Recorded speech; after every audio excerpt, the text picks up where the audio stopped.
ओम श्री साई राम। साई प्रेम वाणी के हमारे आज के प्रसारण में आप सबका हार्दिक स्वागत है। आज हम आप सबके लिए लेकर आए हैं सुमधुर कार्यक्रमों की मनमोहक श्रृंखला। आज के प्रसारण में आप प्रेमावतार श्री सत्यसाई कार्यक्रम के अंतर्गत दिव्य जीवनी सत्यम शिवम सुंदरम पुस्तिका में वर्णित भगवान बाबा के अलौकिक जीवन काल के कुछ प्रसंग एवं दिव्यानुभव के अंतर्गत एक वार्ता सुनेंगे। हम गान सरिता के तहत एक गीत भी प्रस्तुत करेंगे। तो चलिए कार्यक्रम का शुभारंभ करते हैं।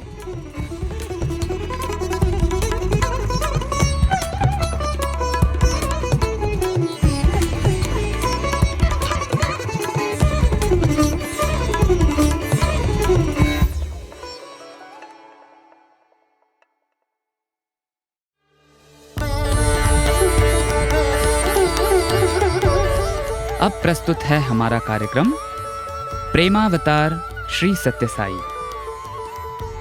आज इसके अंतर्गत हम दिव्य जीवनी सत्यम शिवम सुंदरम भाग 2 पुस्तिका में वर्णित भगवान बाबा के जीवन काल के कुछ प्रसंगों का एक भाग सुनेंगे।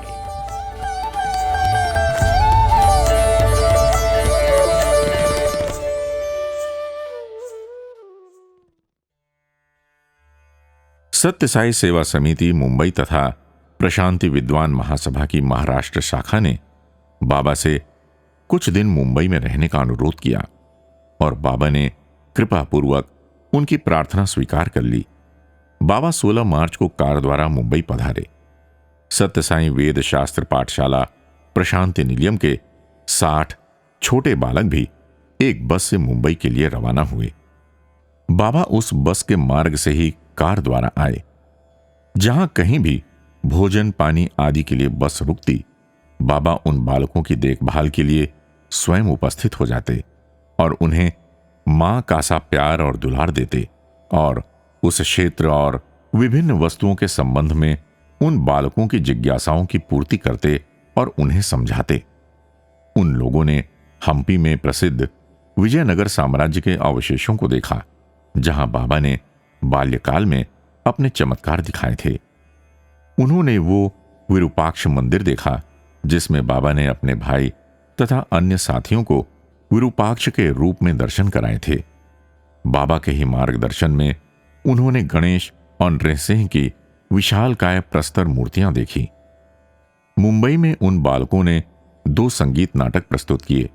ये नाटक बाबा ने स्वयं विशेष तौर पर उनके लिए लिखे थे, जिनमें बाबा ने मनुष्य के अंतर्निहित देवत्व पर आधारित साहस का संदेश दिया था। राधा भक्ति भावों का उन्नायक लोकप्रिय गीतों और नृत्यों से परिपूर्ण नाटक है, जिसमें भोले भाले गोप गोपियों की कृष्ण के प्रति विशुद्ध भक्ति और कृष्ण की उनके हृदयों पर विजय का सुंदर, सरस और प्रभावकारी ढंग से चित्रण किया गया है।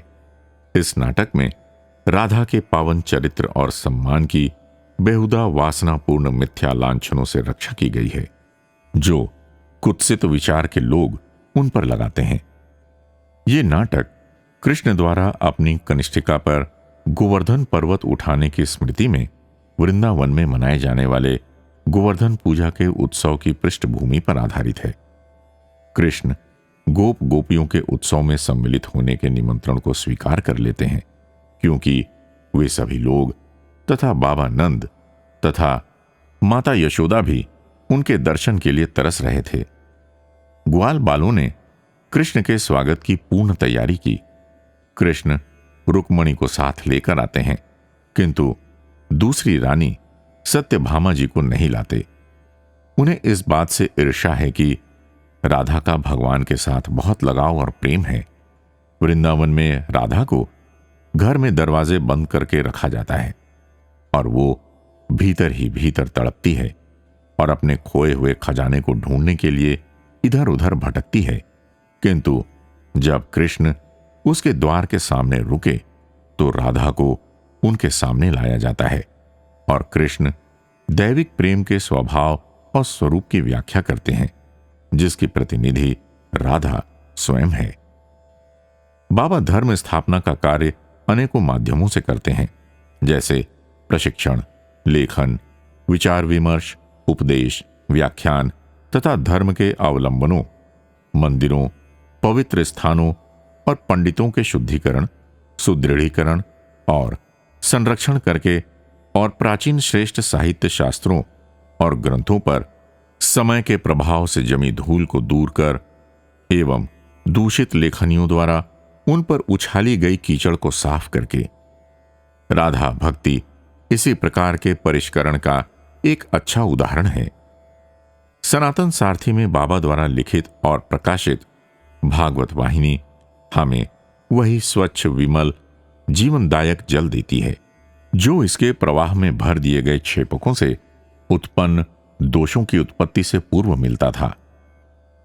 सखुबाई नाटक भी, जो उन बालकों ने मुंबई में प्रस्तुत किया, एक सुखद आश्चर्य था, क्योंकि इसमें बाबा ने संगीत और नृत्य के माध्यम से संदेश दिया कि दुख ही सबसे दयालु सद्गुरु होता है।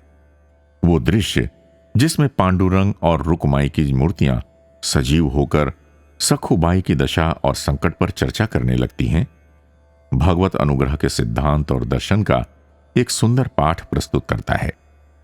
महाराष्ट्र के महामहिम राज्यपाल ने बालकों को नाटक में उनकी सफलता पर बधाई देते हुए कहा था, आप लोग इस भूमि की महान संस्कृति के अग्रदूत हैं। बाबा ने मुंबई के किंग सर्कल और वल्लभ भाई पटेल स्टेडियम में विशाल जनसभाओं को संबोधित किया और सुनने वालों के हृदयों में ज्ञान दीप प्रज्वलित किया। बाबा ने कहा, जल और अग्नि के सहयोग से भाप की शक्ति निर्मित होती है, जिससे अनेकों प्रकार के इंजन चलते हैं और रेलगाड़ियां खींचती हैं। इसी प्रकार कर्म और उपासना से ज्ञान पैदा होता है, जिसके द्वारा आप अपने अनेकों जन्मों के कर्मों, विचारों और शब्दों के फलों का असीमित बोझ खींच सकने में समर्थ हो सकते हैं और अपने जीवन के गंतव्य स्थल तक पहुंच सकते हैं। वल्लभ भाई पटेल स्टेडियम में 21 मार्च को विद्यार्थियों की संख्या अधिक थी। बाबा ने उन्हें सलाह दी, शेर चाहे कितना भी भूखा हो, वो कभी घास नहीं खाता। इसी प्रकार मनुष्य को चाहिए कि उसे मनुष्यत्व को छोड़कर अन्याय, अत्याचार, क्रूरता और स्वार्थअंधता के निम्न स्तरों पर नहीं उतर आना चाहिए। लोभ, स्वार्थ तथा घृणा और द्वेष इस देश में संक्रामक रोग की तरह फैल रहे हैं, जो संपूर्ण मानवता के लिए खेद का विषय है, क्योंकि भारतवर्ष को संपूर्ण मानवता का आत्म साक्षात्कार के चरम लक्ष्य तक पहुंचने के लिए नेतृत्व और मार्गदर्शन करना है। सभी लोग आजकल ईर्ष्या, द्वेष और वासनाओं के लाक्षागृहों में बैठे हैं, न कि प्राचीन युग के समान सम्मान और विनम्रता के शीतल कुटीर में। संभ्रांत लोग अपने बहन भाइयों की हत्या करने, बदला लेने, मुकदमेबाजी करने, धन कमाने के दूषित साधनों को अपनाने और गला काट स्पर्धा में व्यस्त हैं। घरों, गांवों, नगरों, क्लबों, सभा सोसाइटियों, सामाजिक संस्थानों, विधानसभाओं और जीवन के प्रत्येक क्षेत्र में उनका इस प्रकार का दूषित आचरण और दुश्चरित्रता युवकों के लिए कितने बुरे उदाहरण और मानदंड प्रस्तुत करते हैं। भारतीय संस्कृति का दृष्टिकोण सीमित न होकर व्यापक और सार्वलौकिक है। उसकी शिक्षा देश के स्कूलों और कॉलेजों में दी जानी चाहिए, जिससे हमारा देश और विश्व सुख और संतोष प्राप्त कर सके। बाबा युवकों को बहुत महत्व देते, क्योंकि उनके कंधों पर ही धर्म के उन्नयन का बोझ है।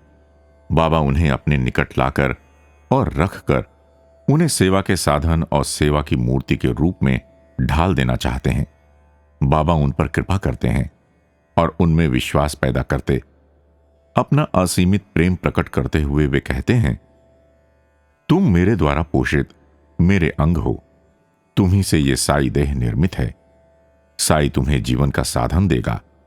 तुम कहीं भी रहो, तुम कोई भी कार्य करो, किंतु शर्त एक ही है कि साई जो तुमसे चाहता है सदाचार, श्रद्धा, विश्वास, भक्ति अनुशासन, विनम्रता, सम्मान वो तुम साई को देते रहो। क्या इस आह्वान से कोई विमुख हो सकता है? बाबा ने स्कूल और कॉलेजों में अध्ययन केंद्रों की योजना बनाई, जिसमें प्राचीन श्रेष्ठ साहित्य, ग्रंथों और शास्त्रों तथा अन्य पवित्र रचनाओं का आज की वर्तमान परिस्थितियों, महत्वाकांक्षाओं तथा अभावों से पूर्ण जीवन के संदर्भ में अध्ययन किया जा सके। बाबा ने नवयुवकों और नवयुवतियों को ज्ञान, ध्यान और सेवा कार्यों में प्रशिक्षित करने के लिए भी प्रबोधन किया है। साई सेवा दलों और सेवा समितियों के संबंध में बाबा ने कहा है, सत्य साई सेवा दल के सदस्यों को माधव और मानव दोनों के ही प्रति समान भाव से भक्तिपूर्ण होना चाहिए, क्योंकि जीवन यात्रा का प्रारंभ मानव से और समाप्ति माधव में है। दल में प्रसन्नता, लगन और बुद्धि के साथ सेवा करने की उत्सुकता और योग्यता दोनों ही होने चाहिए। बाबा स्कूलों में सनातन धर्म के व्यापक मूलभूत सिद्धांतों के आधार पर नैतिक शिक्षा की कक्षाओं का आयोजन करने के लिए ऐसे छात्रावास खोलने के लिए भी कहते हैं, जहां विद्यार्थीगण शांति और गंभीरता के वातावरण में अपने अध्ययन के साथ साथ योग के अनुशासन और साधना भी सीख सकें और गति तथा स्थिति प्राप्त कर सकें।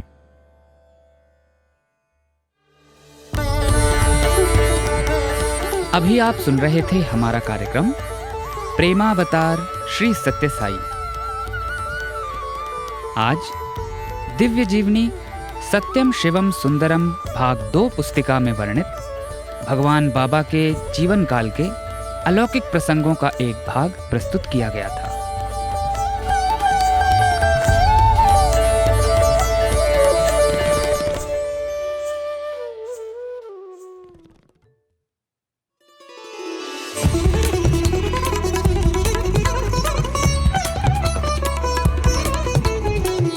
साई प्रेम वाणी, भगवान श्री सत्य साई बाबा का दिव्य संदेश, अब हिंदी में।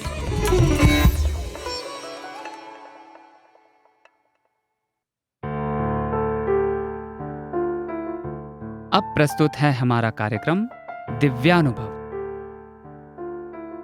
आज इसके अंतर्गत हम मध्य प्रदेश राज्य संगठन के पूर्व अध्यक्ष, इंदौर निवासी श्रीमान S.K. सचदेव जी के अनुभवों का एक भाग सुनेंगे।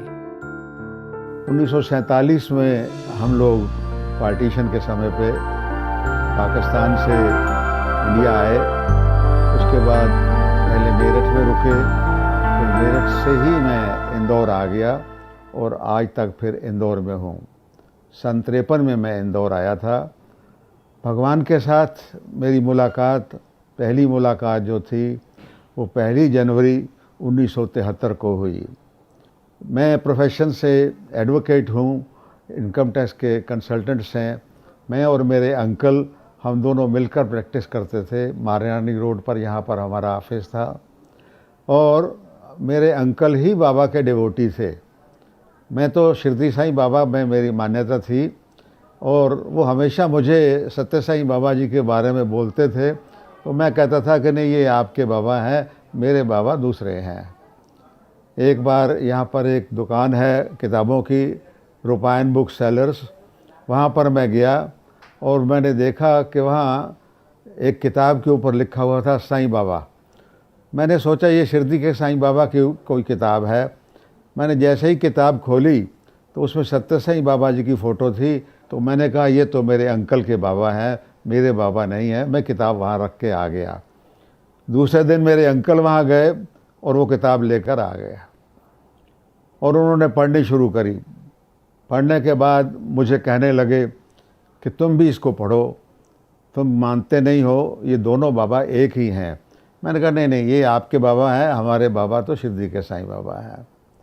लेकिन भगवान की क्या इच्छा थी, भगवान ने अपने सानिध्य में मुझको लेना था, ये उनकी कृपा थी कि अचानक एक बार 1971 में मैं जब ये मकान बना रहा था तो मुझे स्वप्न में भगवान नज़र आए।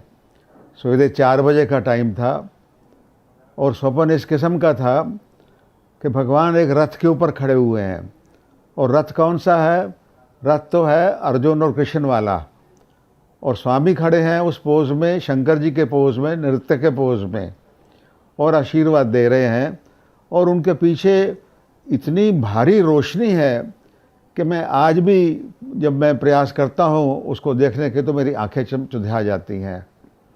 सवेरे जब मैं उठा तो मैंने अंकल को ऑफिस में जाकर बोला कि वो किताब मुझे आके दीजिए, मैं पढ़ना चाहता हूँ। उन्होंने कहा वो किताब तो मैंने दूसरे किसी को दे दी है पढ़ने को, अगर तुमको पढ़ना है तो मैं आज ले आऊँगा। वो शाम को ले आए किताब, और देखिए उसका तीसरा या चौथा ही चैप्टर पढ़ा था। वो किताब थी हावर्ड मार्फट की, Sai Baba the man of miracle, और वो तीसरा चौथा ही चैप्टर था टू साइंस, जिसमें के दोनों साईं मतलब शिरडी के साईं और सत्य साईं बाबा के बारे में बताया हुआ था। और जब मैंने पढ़ा, और मैं तो कहता हूँ कि भगवान की असीम कृपा थी कि 3-4 सिर्फ चैप्टर पढ़ने के बाद ही मुझे ये पता लग गया कि दोनों बाबा एक हैं। वरना मैंने कई ऐसे इंसान देखे हैं कि बाबा के पास होकर आने के बाद, अनुभूति होने के बाद भी उनको जो है भरोसा नहीं होता। तो भगवान ने ऐसी कृपा करी कि मुझे बता दिया कि हम तो दोनों एक हैं। तो उसके बाद उनकी फ़ोटो हम लेके आए। यहाँ पर पता लगा कि यहाँ समिति है। पहला भजन जब हमारा ये मकान तैयार हो गया तो उस वक़्त मिस्टर नायर भोपाल से इंदौर आए हुए थे। मास्टर नायर जो थे सत्य साईं ऑर्गेनाइजेशन के एक बहुत बड़े कार्यकर्ता थे, और मैं उनको नहीं जानता था। एक दिन मैं इनकम टैक्स ऑफिस में गया, वहाँ mister NP Bhatt assistant commissioner थे इनकम टैक्स के अपील्स के, उनके यहाँ मेरी अपील लगी हुई थी। अपील में दौरान में उनको एक फ़ोन आया जिसमें मिस्टर नायर बोल रहे थे, और वो नायर साहब की और उनकी बातचीत से मुझको ये समझ में आया कि वो बाबा के बारे में बातचीत कर रहे हैं। तो भट्ट साहब ने उनको, नायर साहब को बोला कि आप कल जो है नाश्ते पे मेरे यहाँ आइए। तो जब उनकी चर्चा ख़त्म हो गई तो बात करने लगे, तो मैंने भट्ट साहब को बोला कि क्या मैं भी आपके यहाँ नाश्ते के लिए आ सकता हूँ। अब देखिए, उन्होंने तो नहीं मुझे बोला, लेकिन मेरी इच्छा चूँकि वहाँ पर नायर साहब आ रहे थे और मुझे पता लगा कि वो एक बाबा के डिवोटी हैं, तो मैंने उनको कहा मैं इसलिए आना चाहता हूँ। तो उनसे मेरी मुलाकात हुई, बाबा के बारे में और कुछ पता लगा, और उन्हीं दिनों में बाबा का बर्थडे था। तो मिसेस सचदेवा को ऐसी जानकारी मिली कि यहाँ पर जो है नारायण सेवा होती है बाबा के यहाँ। तो हमने यहाँ समिति को अप्रोच किया। उस वक़्त यहाँ के डिस्ट्रिक्ट प्रेसिडेंट मिस्टर JS आनंद थे, वो भी यहाँ असिस्टेंट कमिश्नर थे इनकम टैक्स के, और समिति में मिस्टर काबरा जो थे, SK काबरा, श्री किशन जी काबरा, वो समिति के चेयरमैन थे। उन्होंने सारा ऑर्गेनाइज़ किया। हमने गाड़ी भेजी, समिति के लोग उसमें आ गए भजन के लिए। पहली बार ज़िंदगी में मैंने ओमकार की आवाज़ सुनी, और उस 3 बार के ओमकार में ऐसे लगा जैसे मैं ओमकार में ही मिल गया। और उसके बाद वहाँ भजन हुआ। भजन के बाद वहाँ नारायण सेवा चली, और उस टाइम पे ये मकान जहाँ पर हम रहते हैं ये एक किस्म का शहर के किनारे पे था। इसके बाद यहाँ से गांव शुरू हो जाते थे, जंगल शुरू हो जाता था। उस दिन करीबन 1000 व्यक्ति जो है भोजन के लिए आया। गांव के लोग जाते जाते यहीं पर जो है भोजन करके गए, और ये हमारा सौभाग्य था। नवंबर के बाद मिसेस सचदेवा ने काबरा जी को बोला कि भाई हम जाना चाहते हैं भगवान के यहाँ, तो पता करिए भगवान वहाँ पर हैं कि नहीं हैं। तो उन्होंने वहाँ चिट्ठी लिखी, और चिट्ठी का उनको जवाब आया कि भाई दिसंबर के महीने में एंड में भगवान जो हैं वो वाइटफील्ड में रहेंगे। तो मेरे को मिसेस सचदेवा ने बोला कि भाई अपने को चलना है वहाँ पर। अब उस टाइम पे देखिए इनकम टैक्स की प्रैक्टिस करते थे, और एक वॉलंटरी डिस्क्लोजर स्कीम चल रही थी। उस वॉलंटरी डिस्क्लोजर स्कीम में नेचुरली हमारे पास भी बहुत से केस थे, काम का बहुत रश था, और काम के रश के साथ साथ आमदन भी होती है। तो मैंने कहा भाई मैं तो नहीं जा सकता वहाँ पर इस टाइम पे। तो मिसेस सचदेवा ने मेरे को कहा कि आप अगर जाते हो या नहीं जाते हो, मैं अपने बच्चों को लेके जा रही हूँ। तो मैंने कहा भाई अगर तुम बच्चों को लेके जा रही हो तो अकेले तो मैं तुमको नहीं भेज सकता। तो ठीक है, भगवान जो भी होगा बाद में देखेंगे, हम यहाँ से चलते हैं। तो 30 दिसंबर 1972 को हम यहाँ पर भगवान बाबा के दर्शन के लिए इंदौर से अपनी कार में रवाना हुए। मेरे साथ तीनों बच्चे थे, मिसिस देवा थी, मेरी सिस्टर कमला भूटानी, वो भी हमारे साथ में थी, हमारे साथ ही यहाँ रहती थी। हम इस तरीके से यहाँ से चले और यहाँ से दोपहर को चले। दूसरे दिन हम नांदेड़ पहुँचे, नांदेड़ के बाद हैदराबाद पहुँचे शाम को, और शाम को हैदराबाद के बाद जो है हम 31 तारीख को दोपहर के बाद पुट्टपर्ती में पहुँचे। अब 72 का पुट्टपर्ती और आज के पुट्टपर्ती में बहुत फ़र्क है। भगवान वहाँ नहीं थे, कोई व्यक्ति नज़र नहीं आ रहा था। भगवान का डिवोटी थे कस्तूरी साहब, हम उनको मिलने के लिए गए, उनके चरण स्पर्श लिए, उनसे रास्ता पूछा कि व्हाइटफील्ड जाने के लिए रास्ता कौन सा है, उनसे आशीर्वाद लिया। रात को वहीं रुके। सवेरे के टाइम पे नगर संकीर्तन की आवाज़ सुनी, बहुत आनंद आया, और नगर संकीर्तन के बाद हम लोग कार से रवाना हुए और करीबन 10 बजे व्हाइटफील्ड पहुँचे। और व्हाइटफील्ड पहुँचे तो भीड़ जितनी भी थी वहाँ पे वो बाहर आ रहे थे। उन्होंने बताया कि स्वामी अभी दर्शन देकर चले गए हैं अंदर। थोड़ा सा मन में हुआ कि भाई अगर हम थोड़ा जल्दी पहुँच जाते 10-15 मिनट तो शायद दर्शन हो जाते, लेकिन उस दिन संडे का दिन था, तो संडे को वहाँ पर अखंड भजन हो रहा था। तो हम लोग ने कहा भाई हम अभी यहीं रुक जाते हैं, बेंगलोर में रहने के हिसाब से बाद में जाएंगे, शाम को चले जाएंगे, तो आज शाम तक यहीं रुकते हैं, शाम को पता लगा भाई स्वामी फिर आएंगे। तो सारा दिन वहीं पर भजन किया, वहीं पे नाश्ता पानी किया, और शाम के समय पे भगवान बाबा आए और डॉक्टर वी.के. गोकक, जो कि बाद में हमारे यूनिवर्सिटी के, सत्य साई यूनिवर्सिटी के वाइस चांसलर बने और उस वक्त बाबा के बहुत डिवोटी थे, उन्होंने स्वामी की स्पीच जो थी वो ट्रांसलेट करी कन्नड़ में। बाबा ने कन्नड़ में भाषण दिया, उन्होंने इंग्लिश में उसको ट्रांसलेट किया, तो हमको कुछ न कुछ समझ में आया। और उस वक्त स्वामी के पहले दर्शन जो थे, हमने उस दिन संडे को 1 जनवरी को स्वामी के दर्शन किए।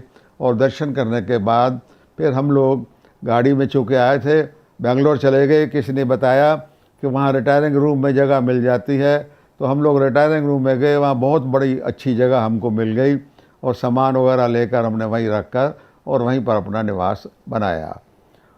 तो रोज़ हम सुबह सवेरे जो है वहाँ नाश्ता पानी करके आ जाते, बाबा के दर्शन करके वापस चले जाते, बच्चों को बेंगलोर घुमाते, दोपहर के बाद फिर खाना खा के फिर आ जाते और शाम के टाइम वापस चले जाते। 3-4 दिन रुके। उस दौरान में वी.के. गोकक साहब को भी मिला, वहीं पर उनको साथ में बंगले में रहते थे। और 1-2 दिन जब मिलता रहा तो एक दिन उन्होंने कहा कि I have mention about you to स्वामी।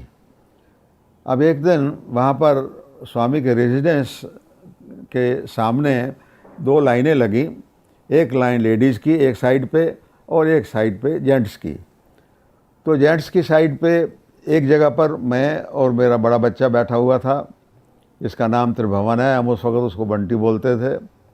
और सामने वाली लाइन पे डायगनली मेरी मिसेस, मेरी सिस्टर और मेरी बड़ी बेटी रितु वो बैठे थे, और उनके डायगनली मेरा छोटा बेटा, जिसको हम छोटू बोलते थे, जिसका नाम ध्रुव है, और हमारा ड्राइवर छोगालाल वहाँ बैठे थे।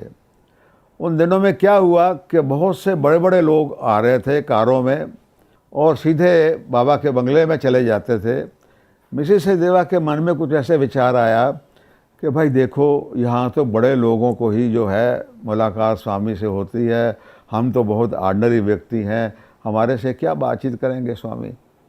तो देखिए, मैं जहाँ बैठा हुआ था, मेरे साथ एक बर्मा के एक डिवोटी बैठे हुए थे।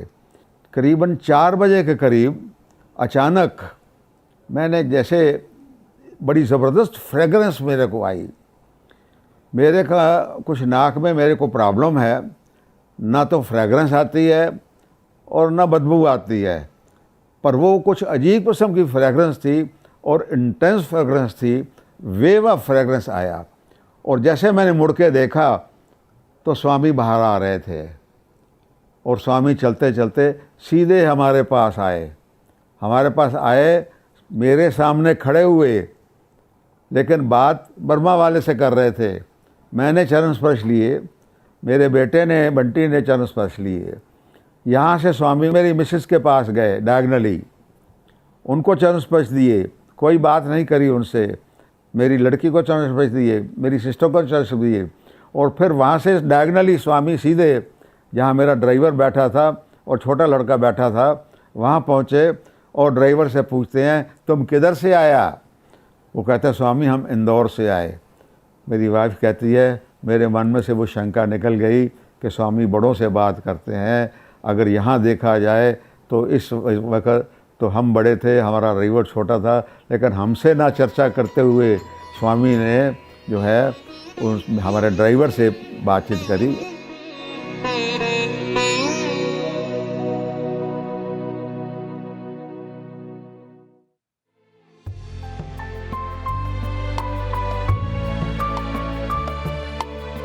अभी आप सुन रहे थे हमारा कार्यक्रम दिव्यानुभव।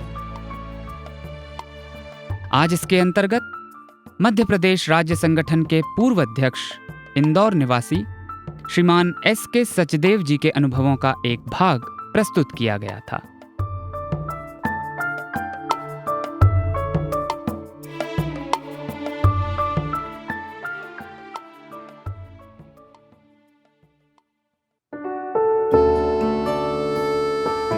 प्रशांति निलयम से रेडियो साई के हिंदी प्रसारण में आपका एक बार फिर स्वागत है।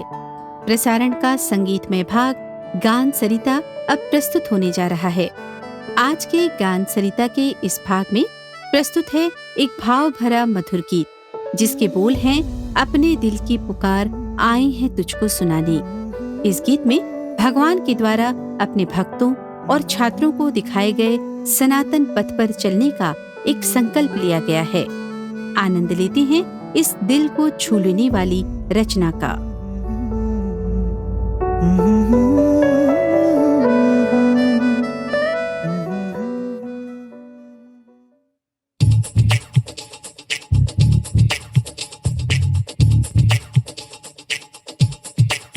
अपने दिल की पुकार आए हैं तुझको सुनाने।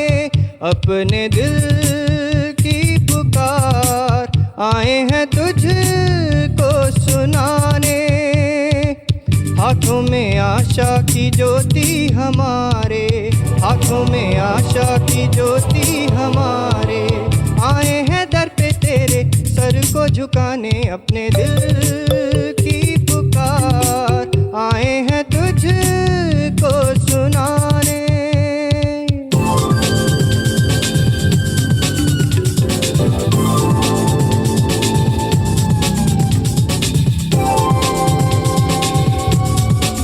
तेरे बिन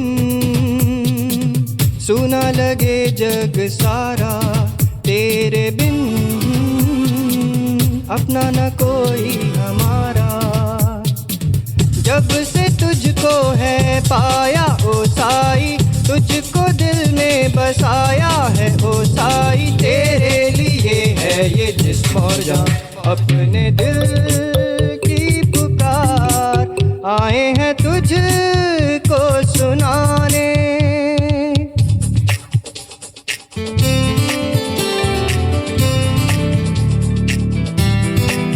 साई दीप बनकर हम जगमगाएंगे और ये गीत हम सदा गुनगुनाएंगे। संग तेरे रहेंगे हम ओ साई, दुनिया को खुशियों से भर देंगे ओ साई। तुझसे हमारे हैं दो जहां, अपने दिल की पुकार आए हैं तुझको सुनाने। हाथों में आशा की ज्योति हमारे, आए हैं दर पे तेरे सर को झुकाने। अपने दिल की पुकार आए हैं तुझको सुनाने। अपने दिल की पुकार आए हैं तुझको तुमको सुनाने।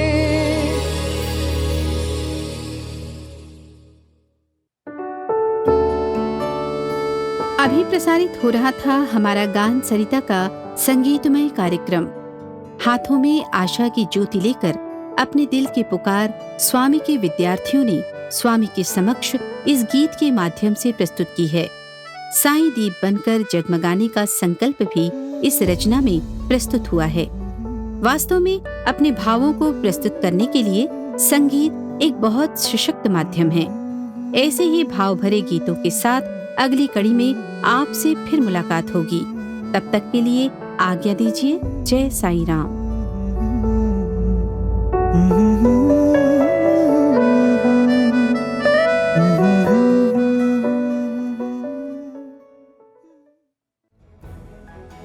प्रेम रस से सराबोर साई प्रेम वाणी का ये प्रसारण यहीं समाप्त होता है।